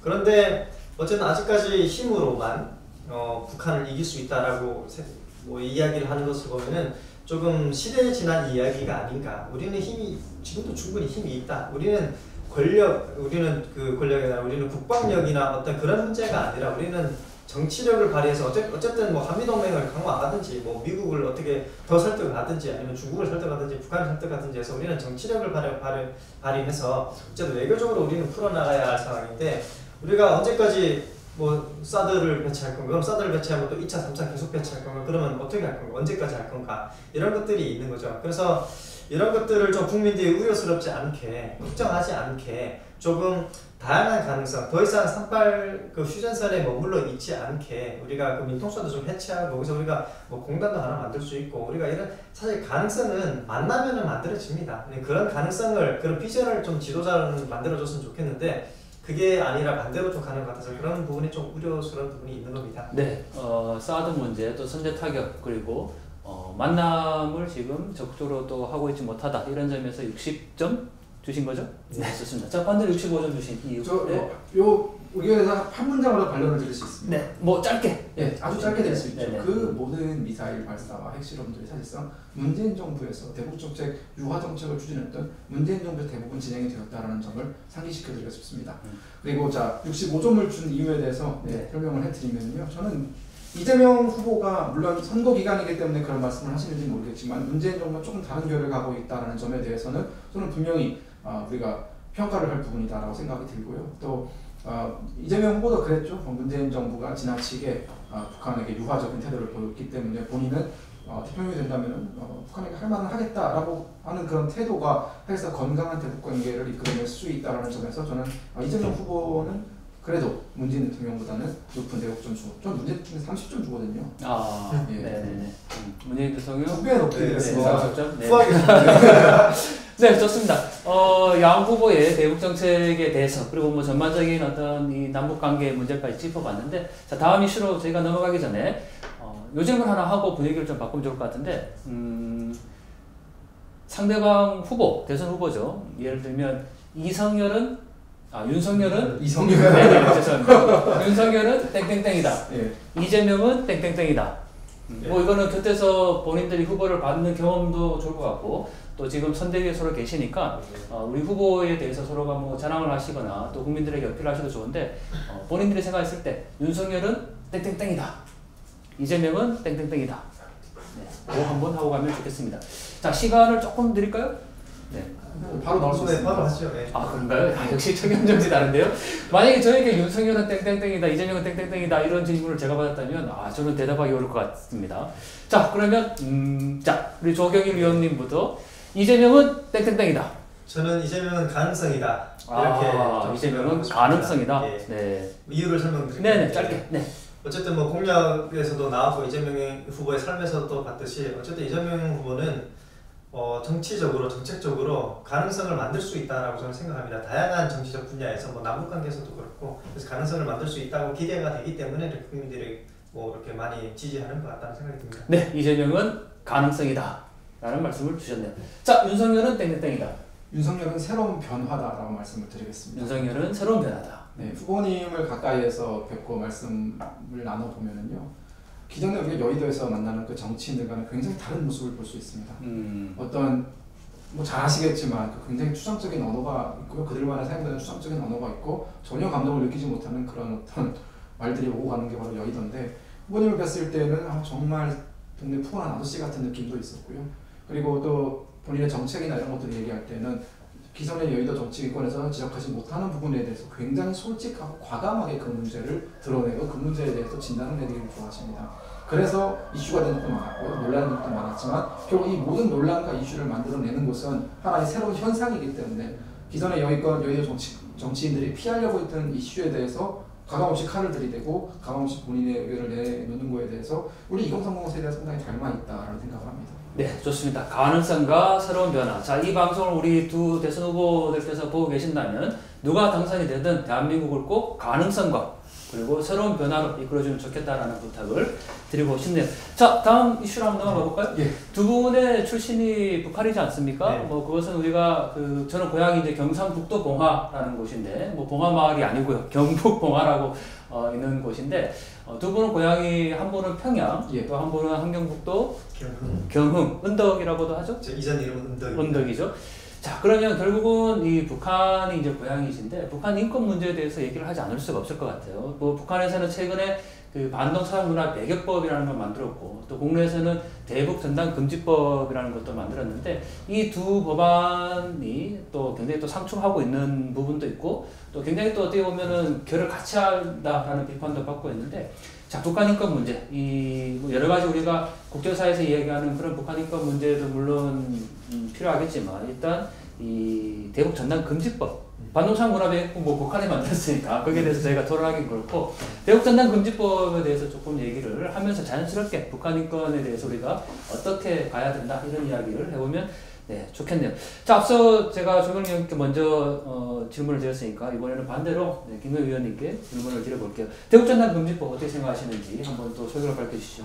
대북전단 금지법 저는 부분적으로 찬성하고 부분적으로 반대합니다. 네. 사실상 퍼센테이지로 그걸 놓다라고 말씀을 드리면요, 30% 정도는 찬성을 하고요, 70% 정도는 반대합니다. 일단은 대북전단 금지법을 채택하게 된 어떤 배경, 민주당이 설명하는 배경에 대해서는 저는 일부분 공감합니다. 접경 지역 주민들이 불안을 느끼고 있고 그로 인해서 그 불안이 뭐 단시간 동안 생겨난 것이 아니라 지난 수십 년 동안 쌓아온 불안이라는 점에 대해서는 그 부분을 우리가 세심하게 들여다보지 못했다는 점 깊이 반성하는 부분이 있고요. 그리고 또 대북전단 자체가 사실상 큰 효용성이 없다라고 주장하시는 의견에도 저는 어느 정도 동의합니다. 그게 풍향도 잘 맞지 않고 그리고 사실상 대부분 다 우리 쪽에서 수고가 되고 있는 상황이기 때문에 이것이 효과성을 따졌을 때, 이펙티브를 따졌을 때는 크게 그렇게 효용성이 떨어진다는 이 두 가지 의견에는 저는 동의를 하지만 저는 가장 기본적인 거에 반대를 하는 것입니다. 결국은 표현의 자유라는 말을 쓰지 않을 수가 없고요. 대북전단 금지법이라는 것은 결국은 북한 주민들의 알 권리를 우리가 조금이나마 충족시켜 준다는 법에서 저는 상당히 많은 제약이 있다고 생각을 합니다. 대북전단 금지법 안에 세부적인 사항들을 보면은 대북전단이나 함은이라고 해서 이제 대북전단이 어떤 것들을 포함하는지가 다 들어가 있는데 제가 반대하는 그 전단, 풍선 이런 것도 전단이지만 거기에 USB도 전단이다라고 되어 있습니다. 저는 그 부분이 상당히 중요하고 이 USB를 넣기 위해서 앞에서 대북 풍선을 넣은 것이 아닌가 싶을 의심이 들 정도로 아시겠지만 그 USB가 북한 사회를 상당히 많이 변화시켜 놓았다는 점에서는 저는 누구나 북한을 경험한 사람이라면 동의할 거라고 보고요. 그 USB가 없었다면 외부 정보가 북한으로 전혀 들어갈 수 없었다. 네. 그런데 그런 것들까지 제한하고 또 제3국에서 들어가는 것에 대해서도 제한을 하고 이것은 결국은 북한으로 들어가는 모든 정보를 차단하겠다라고 그런 의도로 읽힐 수 있기 때문에 본의와 상관없이 오해를 받을 가능성이 상당히 크다고 말씀드립니다. 네, 좋습니다. 우리 조 의원님. 네. 김금 의원님이 뭐 말씀하셨던 그 부분 저도 공감하고요. 이 대북전단 금지법이 나온 이유는 어쨌든 말씀하셨던 것처럼 그 지역 주민들이 그 안보 안전에 위협이 있었기 때문에 이제 나온 건데 저는 대북전단 금지법은 어쨌든 우리가 얼마 지나지 않아 폐기해야 할 겁니다. 저도 기본적으로 대북전단 금지법 자체는 반발입니다. 저도 반은 뭐 어쩔 수 없이 만들어졌다. 사실 필요하지 않은 법이거든요. 근데 필요하지 않은 법인데 워낙 국민들이 그 지역 주민들이 위기가 있다 보니까 어쩔 수 없이 만들어졌기 때문에 언젠가 이게 위협이 해소가 된다면은 이 법은 굳이 앞으로도 필요 없을 거라고 생각하고요. 그런데 표현의 자유를 가지고 이 대북전단 금지법에 대해서 이야기하고 또는 공격하는 것은 조금 오해가 있다라는 부분이고요. 자, 이 표현의 자유라는 것은 굉장히 중요합니다. 세계 인권선언에서도 당연히 주장하고 헌법에서도 나오는 거고 우리 모두는 무슨 이야기든 할 수 있는 권리가 있습니다. 예. 그런 차원에서 우리가 풍선을 날리든 뭐 무슨 쌀을 보내서 날리든 무엇을 날리든 사실 우리가 할 수가 있죠.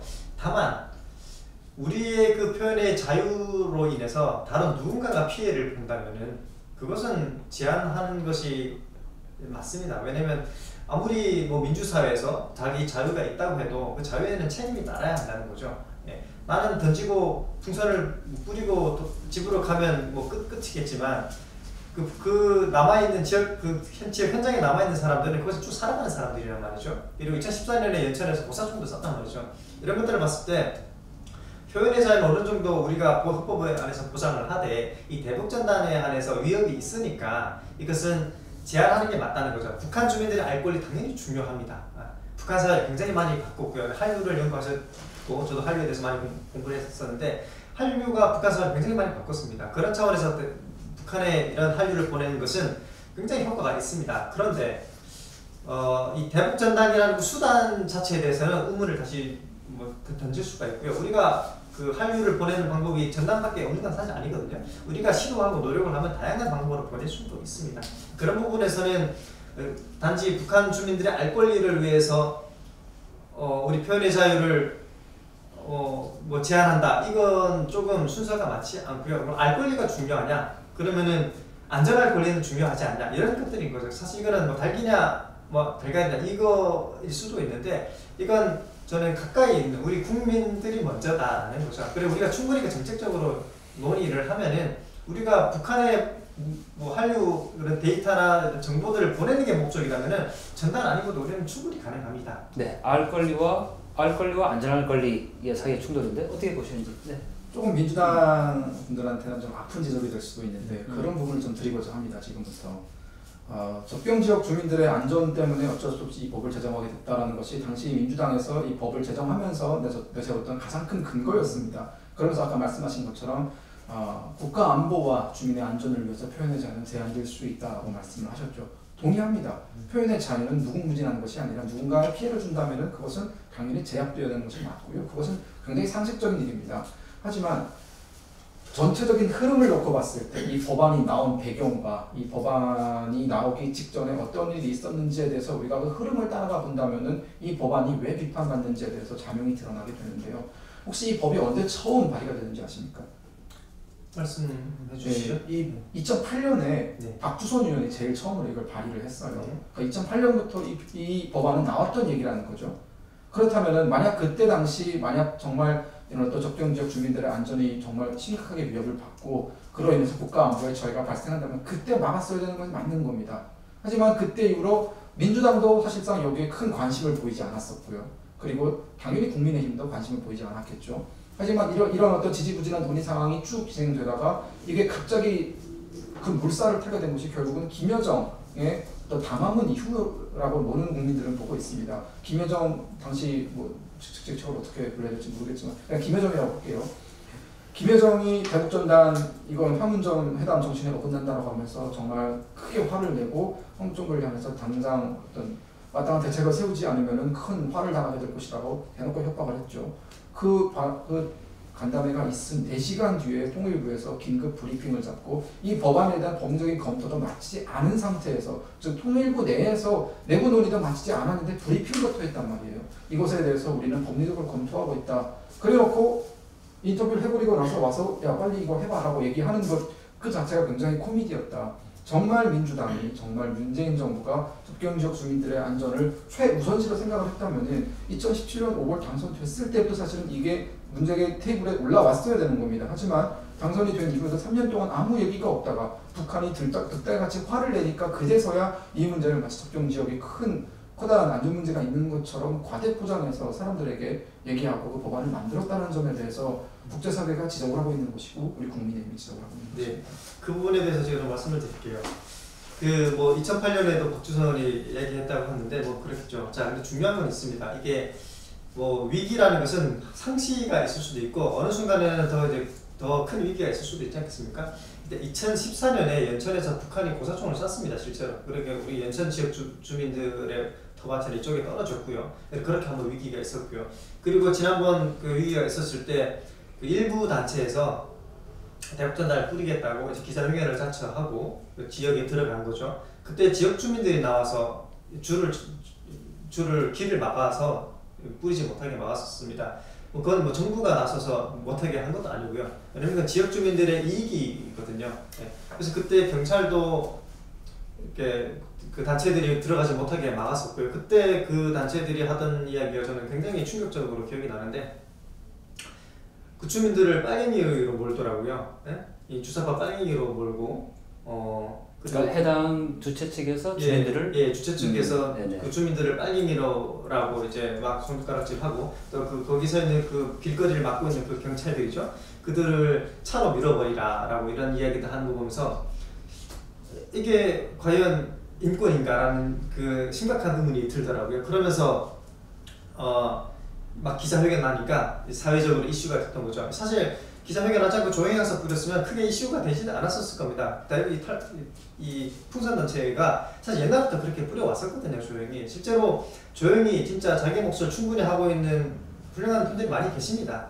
그런데 사실 이번 대북전단 사건 같은 경우는 사실 소수의 잡음이 있었던 겁니다. 그렇게 하다 보니까 정치적으로 이렇게 이슈가 됐던 건데, 지금 아까 말씀하셨던 뭐 김여정이 담화를 내니까 뭐 우리 정부가 뭐 허겁지겁 뭐 북한의 뭐 이야기를 듣는 것처럼 했다라고 이야기하는데, 그거는 뭐 그렇게 뭐 봐서 그런 거고요. 사실은 뭐 2008년이 됐든 2000년이 됐든 쭉 대북전단을 뿌려왔지만 그동안 지금처럼 이렇게 큰 위기가 매번 있지는 않았었습니다. 2014년에 한 번 있었고, 이번에 또 이번에 또 그 뿌리겠다고 기자회견 자처하고 막 그렇게 왜 언론을 타는지 모르겠습니다. 그렇게 하니까 지역 주민들은 위기가 있는 거 한 번 경험을 했기 때문에 또 그러면 어떡하느냐. 그러니까 이거는 못하게 해달라 이거였던 거죠. 그런 상황이 됐으니까 이거는 어쩔 수 없이 법으로 규제를 하자라는 거죠. 물론 뭐 제가 아까 소대도 말씀을 드렸듯이 이 법은 사실 법까지 갈 필요는 아닙니다. 이거는 그 단체와 뭐 정부 간에 충분히 사전에 합의하고 대화가 이 정도까지 하지 말고 이 정도에서 함께 뿌려보자, 아니면 어떤 식으로든 대화가 됐더라면 충분히 가능한 부분인데 그런 것들이 전혀 없었다는 게 있었고요. 그것 가지고 뭐 정부의 뭐 역할이 없었다라고 비판한다면 그건 좀 수용하겠습니다. 하지만 그게 아니라 무작정 일부 단체가 거기 나와서 뭐 정치 행위로 해석될 만큼 그런 행위를 하는 것 때문에 이런 문제들이 생겼으니까 이런 것들은 좀 그 우려가 있지 않느냐라는 겁니다.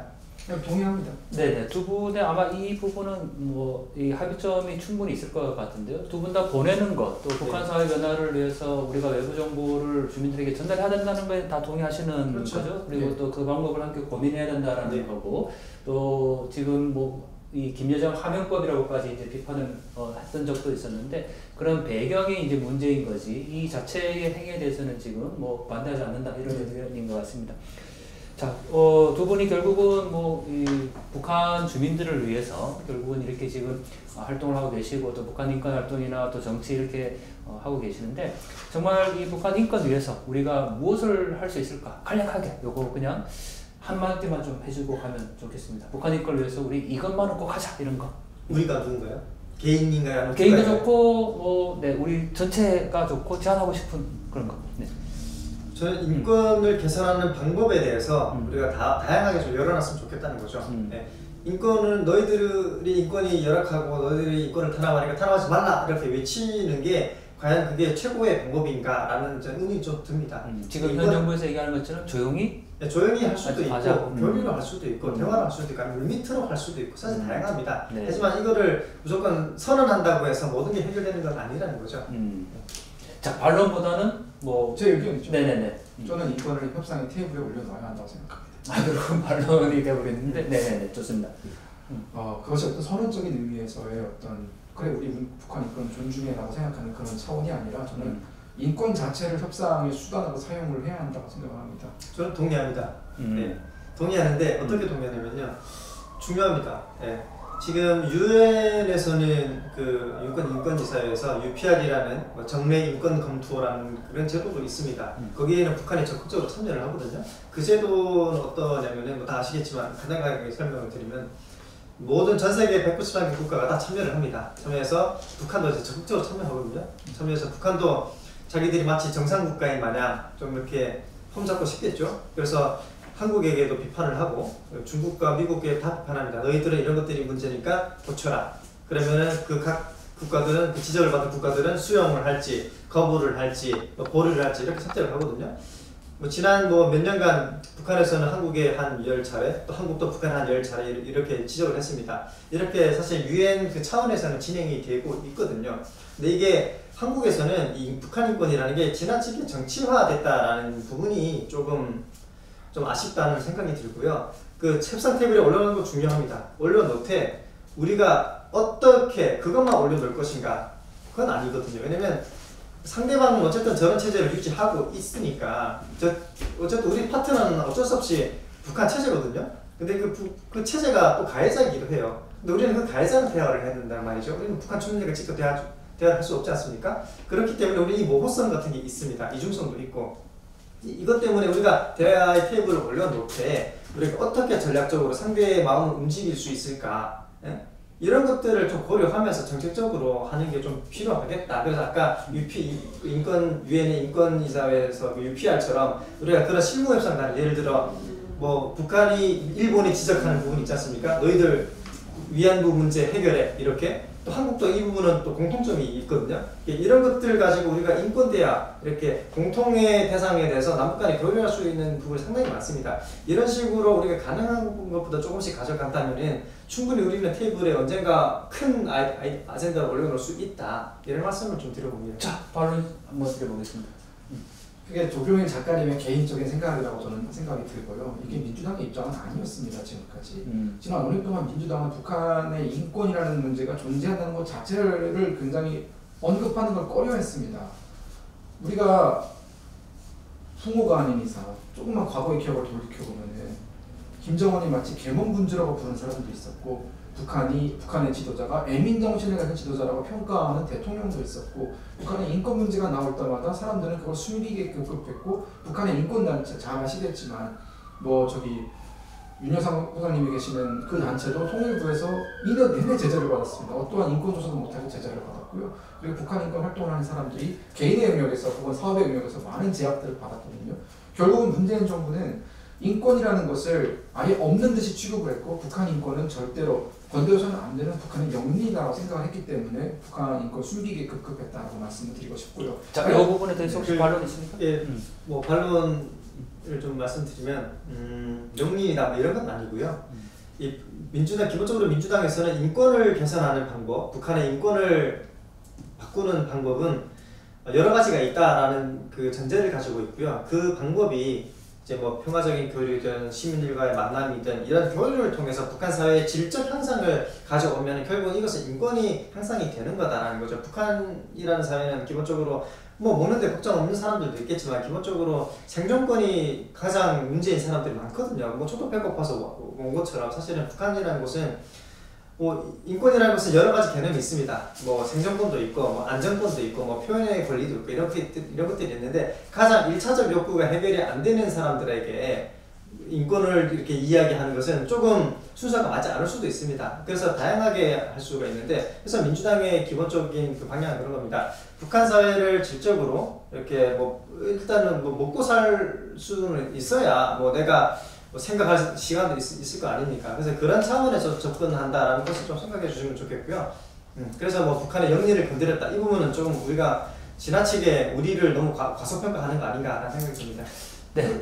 좀 더 발언을 드리고 싶은데 네. 결국은 우리는 정책에 대해서는 항상 결과가 따르고 우리는 그 결과로 평가받는 사람들이 정치인들 아니겠습니까? 네. 문재인 정부 5년 동안 그 물밑에서 그런 인권 얘기를 했다고 하는데 결국 그 결과가 작년 12월에 나왔던 반도문화상 배격법이라면 오히려 북한 사람들의 인권을 더 억제하고 북한 사람들의 자유를 더 많이 뺏어가는 어떤 북한 정부의 태도라면 그럼 문재인 정부 5년 동안 실시했던 물밑에서의 그 인권을 증진시키기 위한 노력은 결국은 다 물거품이 된 것이 아닌가 라는 그런 항상 결과론적으로 말씀을 드릴 수밖에 없고 결과론적으로 민주당이 지향하는 바는 알겠습니다. 지향하는 바에 대해서는 동의하는 부분도 있고요. 하지만 지향하는 것과 현실적으로 도달할 수 있는 지점은 너무나 괴리가 크다. 그렇기 때문에 우리는 이 괴리를 실패라고 부르는 겁니다. 민주당의 대북 정책은 실패했다라는 결론으로 도달할 수밖에 없습니다. 네, 결국은 대북 정책이라는 큰 틀로 또 다시 이제 들어오는 것 같은데 저는 북한 인권 문제를 다루면서 늘 고민스럽고 또 어려운 점이 우리 조 의원님이 얘기했듯이 먹는 문제, 입을 열어줘야 되는데 결국은 또 이 국민의힘에서 얘기하는 북한 주민들의 눈과 귀를 또 튀어줘야 된다. 결국 우리는 지금 먹는 문제도 해결됐고 또 자유롭게 말할 수 있는 눈과 귀도 다 열려 있는데 북한 주민들도 우리가 동일하게 그렇게 되면 좋겠다라는 늘 생각입니다. 하지만 방법상에 늘 우리가 또 어려움이 있기 때문에 우리가 함께 또 청년들이 고민해 가야 될 문제이지 않을까 싶고 저희가 토론을 진행한 지 거의 이제 1시간이 다 넘어가고 있습니다. 굉장히 열띠게 토론을 하고 있는데 사실 저는 이 토론을 시간에 구애받지 않고 끝장 토론이라는 형식으로 계속 가고 싶은데 사실 그렇게 하기에는 또 너무나 많은 제약이 있어서 어느 정도 이제 시간을 좀 정리를 해야 될 것 같습니다.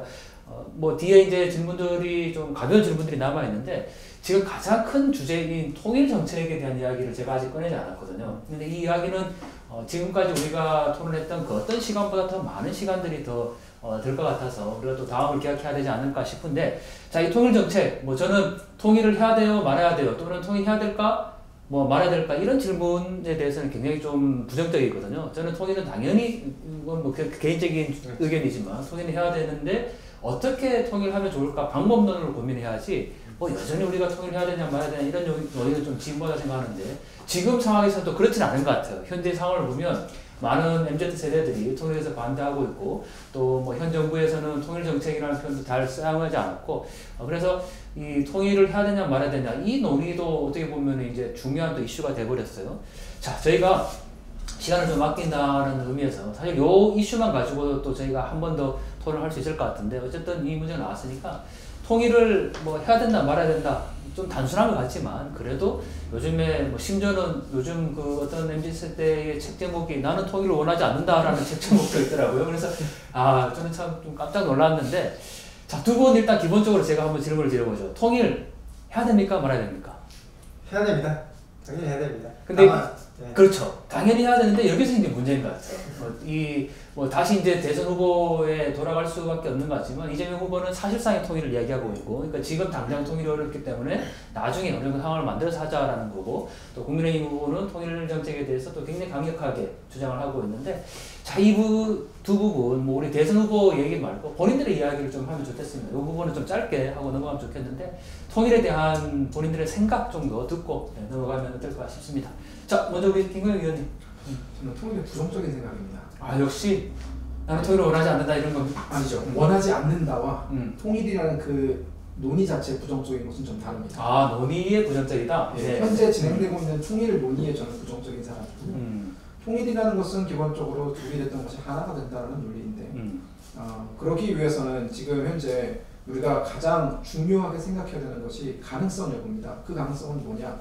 자유민주주의 체제와 독재 체제가 과연 하나가 될 수 있느냐, 가능성이 있느냐 없느냐 이걸 따져야 되는 것이거든요.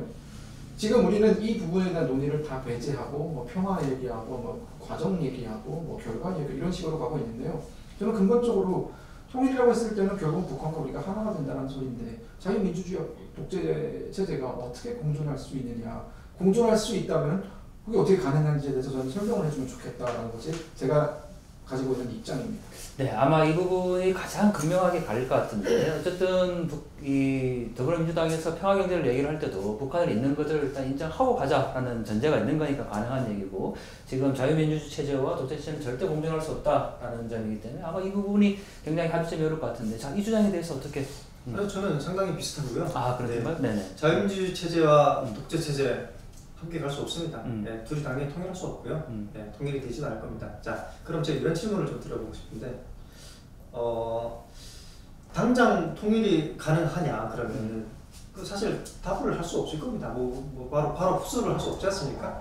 그래서 어차피 그럴 거면은 우리가 진부한 이야기 하지 말고 이미 공존에 있으니까 이미 상존한 현상이지 않습니까? 그래서 우리가 당장 우리가 어떻게 통일을 뭐 무력으로 하든 어떻게 하든 할 수 없는 거라면 우리가 있는 상황에서 우리가 적어도 위협을 해소하고 적대적 관계를 청산하고 사실상의 통일처럼 우리가 그런 관계라도 가지고 가자. 그렇게 하다 보면은 우리가 이쯤 되면 어느 순간 우리가 이제 슬슬 통일에다 논의를 해도 되겠다라는 타임이 올 거라는 거죠. 그래서 이거는 점진적으로 단계적으로 저는 통일을 바라봅니다. 그런데 제가 거기서 질문 하나만 드리면 그 나중에 하게 될 통일은 자유민주 통일이라는 데에 대해서는 동의하십니까? 저는 100% 동의하죠. 시장경제를 바탕으로 한 자유민주 체제. 네, 저는 100% 동의하는 이유가 그겁니다. 북한 사회는 그렇게 변화가 될 겁니다.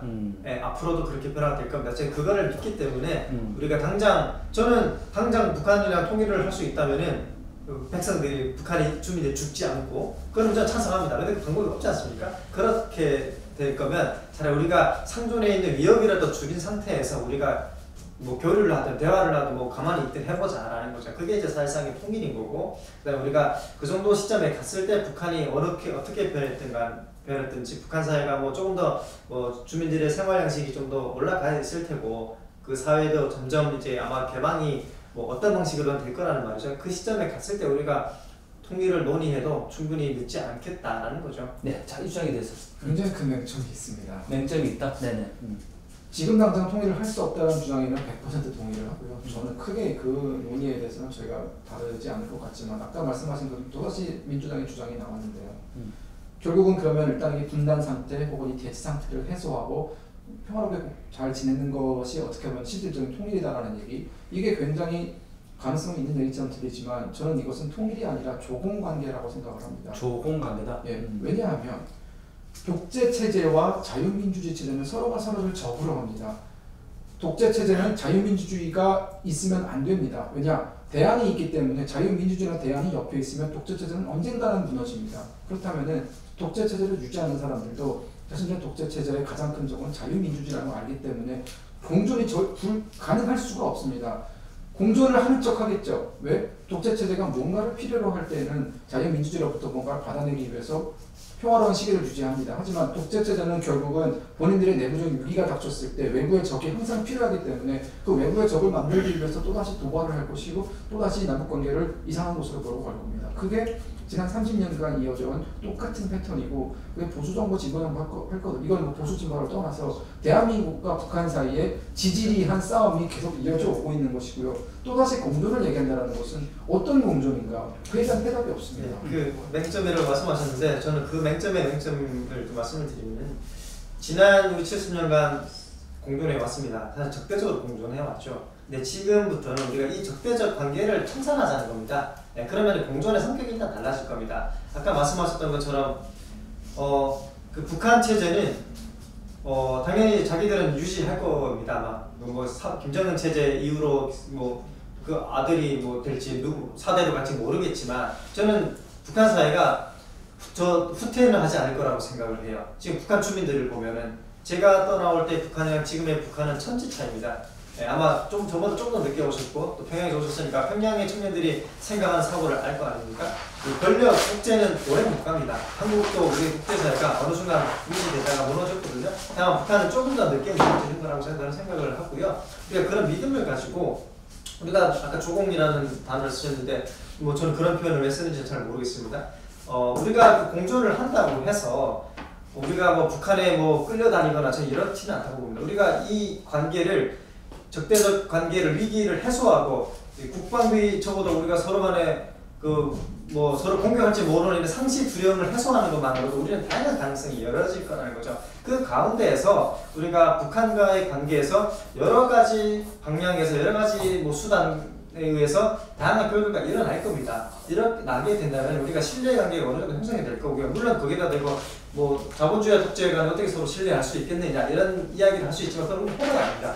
지금까지는 우리는 적대적으로 공존해 왔기 때문에 지금 우리는 다른 성격의 공존으로 한번 가보자라는 게 지금 새롭게 논의되는 통일 담론이 아니겠나라는 이야기를 그렇다면 저는 이 질문 또 하나만 드리겠습니다. 네. 그렇다면 지금까지 민주당 정부가 추진했던 대북정책의 실패에 대해서는 어떻게 생각하십니까? 지금까지 대북정책은 좀 충분하지 않았다고 봐요. 실패한 부분도 있고요. 왜냐면 이 위기 관리가 그동안 잘 안 됐기 때문에 또는 국제적인 여러 역학이 있기 때문에 그렇던 거고 저는 뭐 지금까지 민주당의 대북정책이 성공했다는 저는 얘기하지 않습니다. 저는 진보도 그렇고 보수도 그렇고 둘 다 저는 실패한 정책이라고 봐요. 보수는 뭐 이것만 뭐 안보만 외쳤기 때문에 그 외에 다른 대안을 제시하지 않았기 때문에 실패한 거고 지금까지의 그 민주당 정부에서는 좀 소홀했던 부분이 있어요. 아까 말씀하셨던 것처럼 북한 인권이라든가 아니면 또 안보의 문제라든가 국민들이 일단은 사실은 그렇지 않지만 국민들이 그렇게 믿으면 어쩔 수 없거든요. 이거는 설득을 해야 되거든요. 그런 부분에 있어서 좀 소홀했던 부분이 많기 때문에 저는 실패한 부분도 많다고 봅니다. 이제는 성격을 좀 많이 바꿔야 된다. 그 성격을 바꾸는 기준이 일단은 그 현재 그 위기를 저는 제1에 우리가 해야 될 게 저는 그 적대적 관계를 해소해야 된다는 거거든요. 지금 군인들에게 우리가 총을 쥐고 뭐 이렇게 항상 그렇게 위기가 있지 않습니까? 이런 것만 해소하는 것으로 우리는 충분히 다양한 가능성이 열릴 거다라는 거죠. 네, 좋습니다. 결국은 든든한 안보와 평화로 저희가 출발을 했는데 결국 마지막은 또 이렇게 이 문제가 다시 돌아오게 되는 것 같습니다. 통일의 이야기를 하면서 결국 양 정당의 대북 정책에 대한 비판을 또 안 할 수는 없었는데요. 이 문제 정말 어렵고 또 앞으로 우리가 함께 해결해 가야 될 것 같습니다. 하지만 통일을 원한다, 그리고 통일에 가는 길은 같다라는 걸로 저희가 정리할 수 있을 것 같습니다. 자, 지금까지 뭐 1시간 이상 이 토론을 이어왔는데 좀 가벼운 질문으로 이제는 토론을 마무리를 해야 될 것 같습니다. 자, 통일이 되면 지금부터 이제 뭐 이렇게 논쟁보다는 자신들의 의견을 좀 짧게 해서 가보겠습니다. 통일되면 가장 가고 싶은 곳이 어디일까? 그리고 왜? 한번 질문 드려보겠습니다. 저는 저희 집이 아버지 탄광이거든요. 집 뒷산이.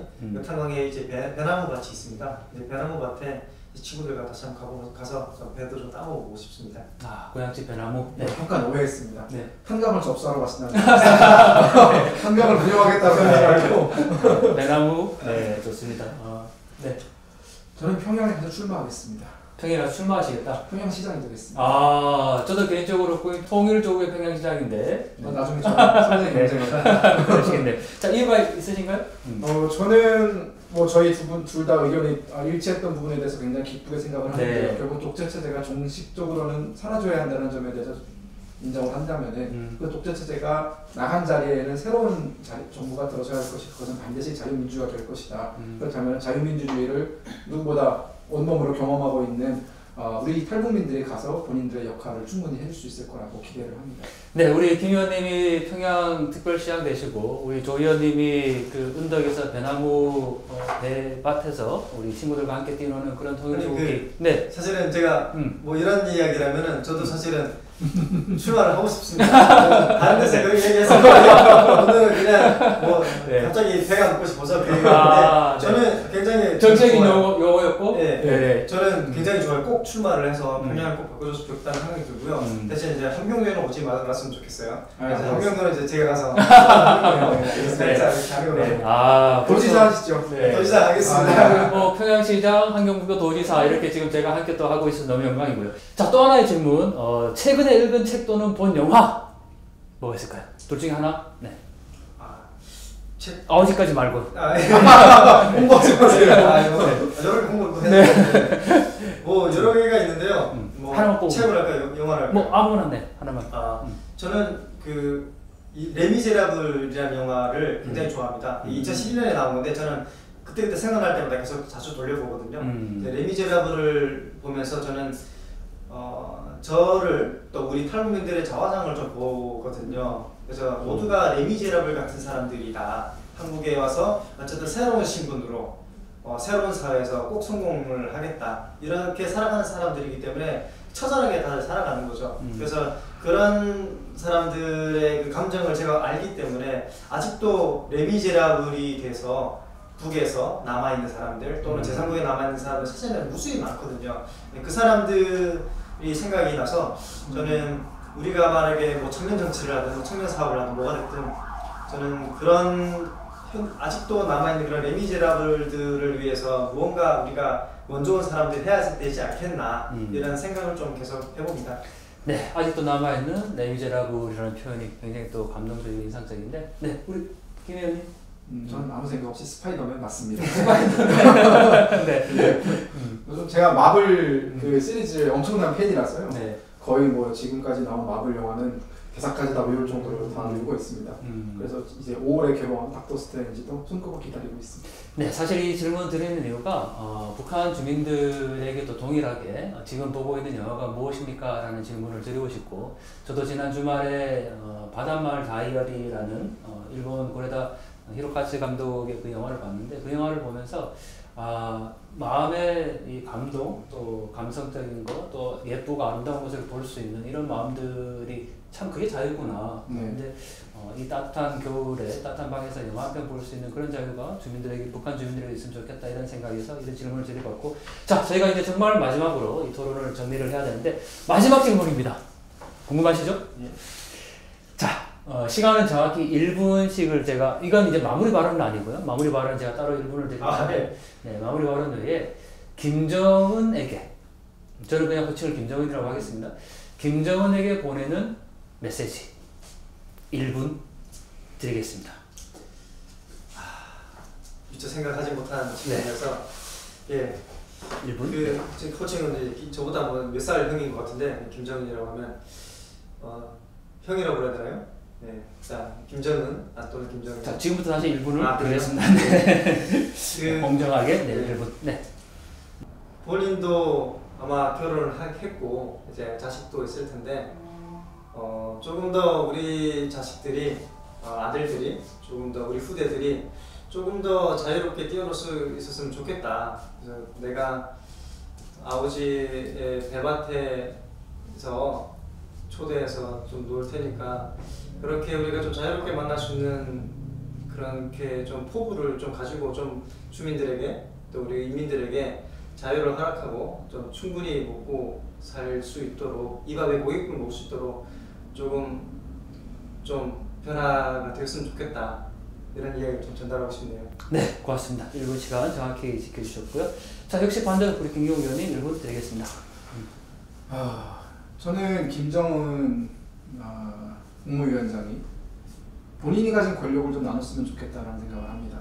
그래서 권력은 움켜쥐고 사람들을 탄압하고 그런다고 해서 올라가는 것이 아니라 오히려 가진 것을 나누었을 때 주변 사람들이 그 배려에 감동해서 오히려 더 권력이나 권위가 올라가는 경우가 우리 역사에서 수도 없이 봐왔기 때문에 움켜잡는다고 해서 잡히는 것이 권력도 아니며 그것을 지키고자 갖은 애를 쓴다고 해서 잡히는 것이 권력도 아니기 때문에 다시 한번 본인의 권력의 무게에 대해서 생각을 해봤으면 좋겠고, 그리고 정상국가를 꿈꾼다고 늘 얘기하는 것 같지만 지금 본인이 하고 있는 행보는 정상국가와 상당히 거리가 먼 행보라는 것을 잊지 말고 제대로 된 정상국가화가 뭔지 궁금하다면 저한테 이메일을 주시기 바랍니다.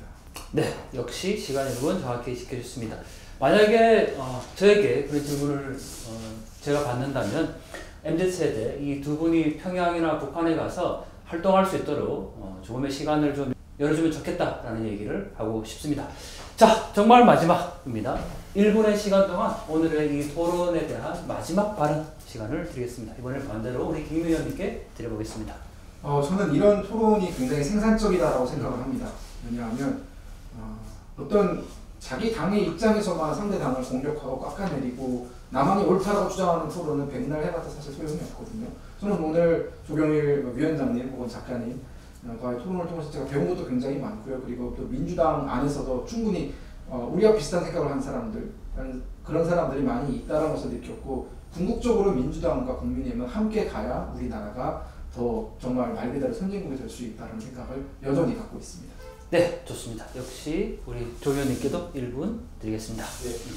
오늘 토론을 통해서 서로 다른 진영에 있지만 사실은 우리가 서로 다른 진영에 있지만 서로 대변을 하는 건 아니지 않습니까? 어쨌든 우리는 출신이 같고 어쨌든 우리가 궁극적으로 우리가 지향하는 바는 저는 똑같다고 생각합니다. 결국은 통일이죠. 이제 자유롭게 또 민주적으로 또 평화로운 그런 나라일 겁니다. 그런 나라를 만들어가는 그 방법과 수단이 조금 다른 것뿐입니다. 네. 뭐 평화를 만드는 일 꼭 한 길만 있는 건 아니지 않겠습니까? 네, 그래서 새도 양날개를 가지고 날듯이 우리가 뭐 좌든 우든 뭐 국민의힘이 있든 민주당이 있든 서로가 서로의 정책의 부족한 점 또 미흡한 점들을 보완할 수 있는 그런 양대 정당이 될 수 있었으면 좋겠고, 그리고 거기에 머무르지 않고 우리가 다양한 목소리가 서로에게 조금 더 시너지를 줄 수 있는 그런 관계가 돼서 앞으로도 이렇게 자주 이야기를 나눴으면 좋겠다, 그런 생각이 듭니다. 네, 고맙습니다. 저희가 긴 시간 함께 했는데 시청 여러분, 이 토론회를 보시면서 희망이라는 단어를 느끼셨습니까? 아까 저희가 처음에 토론 시작할 때 상대방 후보에 대해서 또는 본인의 지지하는 후보에 대해서 이야기를 해달라고 했을 때 우리 조경일 의원님은 이재명은 가능성이다 라는 말씀을 주셨고 김용희 의원님은 윤석열 후보에 대해서 새로운 변화다 라는 말씀을 주셨는데 저는 바로 그 새로운 변화의 가능성이 이 두 청년들에게 있지 않나 하는 생각을 하게 되는 시간이었습니다. 지금의 기성정치 굉장히 신물이 난다 라고들 많이 말씀을 하시고 또 대한민국이 지금 어디를 가고 있나 라고도 많이 애통해 하시는 분들이 많으신데요. 이런 청년 정치를 표방하는 MZ세대들에게 또 다른 희망이 있지 않을까라는 생각을 가져봅니다. 오늘 장시간 함께 해주신 두 분께 감사드리고 또 우리 마지막에 말씀 주셨던 것처럼 이런 토론의 생산적인 토론이 앞으로 계속 이어지면 좋겠다. 또 다른 기회에서 두 분을 다시 만나면 좋겠다라는 말씀을 드리고 싶고 또 무엇보다 평양특별시장, 통일조국에 그리고 환경북도 지사님 두 분이 꿈꾸시는 꿈 꼭 이루시길 바라고 더 나아가서 남북한 주민들이 함께 자유민주주의와 경제적 풍요로움을 누릴 수 있는 그런 통일조국이 왔으면 좋겠다라는 개인적인 바람을 드리면서 이 방송을 모두 마치겠습니다. 자, 저희가 마지막으로 뭔가 고를 하나 외쳐야 될 텐데요. 뭐라고 하면 좋을까요? 자, 두 분의 통통 튀는 아이디어로. 네. 뭐 통일 그러면 뭐 파이팅 이런 거 말고 좀 MZ세대가 할 수 있는 마지막 뭐가 있을까요? 두 분이 합작으로 한번 해보시죠. 네. 뭐가 있을까요? 뭐 국민의힘, 더불어민주당 뭐 이런 거. 네. 우리 그런 건 없애죠. 네, 좋습니다. 그러면 뭘 해야 될까요? 남북한 주민들이 함께 행복할 수 있는 어떤 그런 구 있으면 좋겠는데요. 왜냐하면 두 분이 앞으로 다른 진영이지만 같은 길을 이제 가야 되는 거니까 두 분이 의기투합하자라는 의미에서 또 저희도 뭐 기성세대에서 또 두 분과 함께 격려하고 지지한다는 의미에서 공동의 이 구호가 있으면 좋겠다. 새로운 가능성으로 가시죠. 새로운 변화 가능성 이렇게 갈까요? 아니면 새로운 가능성? 새로운 가능성으로 가시죠. 새로운 가능성일까요? 예. 좋네요. 그러면 네. 자, 우리 함께 뭐 새로운 가능성 이렇게 하지 말고 둘, 셋이 다 같이 그럴까요? 네, 한 게 좋겠습니다. 자, 제스처는 어떻게 할까요? 자, 제스처는 제가 하나 둘 셋 하겠습니다. 네. 괜찮을까요? 예. 네, 좋습니다. 자, 하나 둘 셋. 새로운 가능성. 감사합니다. 고생하셨습니다.